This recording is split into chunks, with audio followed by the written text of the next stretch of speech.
السلام عليكم. السلام عليكم ورحمة الله. وعليكم السلام ورحمة الله ازيك يا وبركاته. شيخ سالم؟ الله يسلم حضرتك. والله أنا ليا مدة أحب أتصل بحضرتك، ربنا يديك وليا الصحة. عندك طلبين، اتفضل يا يا ريت حضرتك تسمعني. أنا نفسي تسمعني، بس تطول بالك عليا، ما تقوليش كلمتين وتقفل السكة. أنا عندي مشكلة كبيرة، مشكلة تخص بيتي، ومش أنا لوحدي، ده أنا وسلفتي زيي. أنا متجوزة راجل ليا 21 سنة، منعني من ظلم بينا إن أشوف أهلي 21 سنة، وصبرت وقلت حاضر. وكان دايما يقول لي عن الحديث عن الرسول عليه الصلاة والسلام اللي ألزم الست إن هو ألزمها إن ما تشوفش ولادها وهو مريض، ولا تشوف ولا تطلع ولا جنازته، ويقول لي إن الزوج ليه طاعة ولازم تتعيه. تهته وبقيت أقول حاضر. جيت بيت أهلي معرفوش فين، والله معرفه فين، والله شحت من الناس فلوس عشان أركب وأجيلهم. لما تحس في يوم دمعتك مخنوقة، أو تشوف الضحكة فوق جبال الهم مشنوقة. انا ما عملتلوش حاجه لكل ده، استحملت معاه.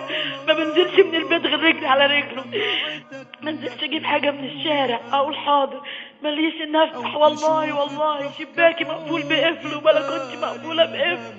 اغسل الغسيل ما نشره غير لما يجي، ومستحمله. واول ما ربنا فتحها عليه وبقى عندنا شقه كويسه وبيت كويس، كل ما اطلب منه ان اشوف اهلي يقول لي لا، ولا بيجيبها لي ولا يجيب لي. امي مربيانا يتامى من وانا عندي 3 سنين، ابويا ميت، واتجوزته عندي 17 سنه. من يوم ما اتجوزته لحد دلوقتي ما شفتش امي غير مرتين. مش عارفه اعمل معاه ايه. الناس في العماره اللي انا ساكنه فيها من كتر ضربه وشتمته ليا بقيت استغيث بالناس، جابوا لي فلوس النكده لحد ما نزلت واتطلقت. ويوم واحد اللي اتطلقت، واخوه الله يسامحه رجع لي دي تاني، وقلت عشان خاطر العيال واستحمل. كنت محروقه ومرميه في المستشفى. والله امي كانت تقول لي انا كنت افضل بره وما يرضى يدخلني وما يدخلها ليش، يقول لي مشيت واساله عليها يقول لي ما جاتش. حتى ابني ضربني اخر مره مشيت من البيت، ابني ضربني. وقضى ربك ألا تعبدوا إلا إياه وبالوالدين إحسانا إما يبلغن عندك الكبر أحدهما أو كلاهما فلا تقل لهما أف ولا تنهرهما وقل لهما قولا كريما.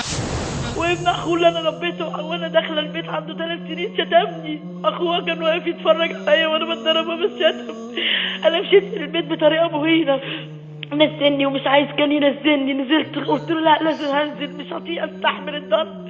اتضرب من ابني، اتشتم من الولد اللي انا ربيته ومن البنت اللي انا ربيتها. وبعت لي ان مراسيل يقولوا لي لا اما ارجع لا اما ما اعديش من قدام باب دكان ولا قدام بيته. ده يرضي ربنا؟ اشوف عيالي ازاي؟ طيب ارفع ايديك للسماء والصرخون يا والله تعبت ما قادر استحمل. انا استحملت 20 سنه. والله اخواتي ولدوا واتجوزوا ما حضرت لهم ولا شفتهم ولا عرفتهم، وما بطلبش منه حاجه ومش عايزه منه حاجه، بس انا عارفه ان هيحرمني من عيالي. انا كده ابقى ظالمه. انا بعد سنين لما يجوا ويشوفوني زي ما انا جيت وشفت امي ابقى كده، يعني يقولوا لي ان انا مش امهم.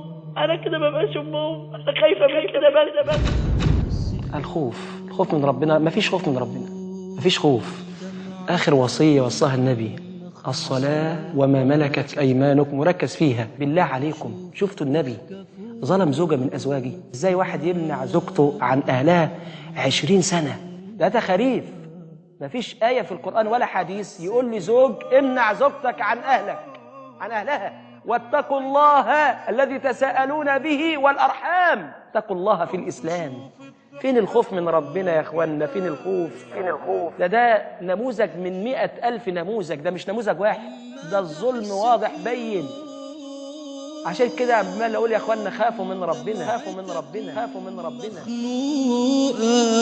أو تشوف الضحكة فوق جبال الهم مشنوقة. قال رسول الله صلى الله عليه وسلم: استوصوا بالنساء خيرا.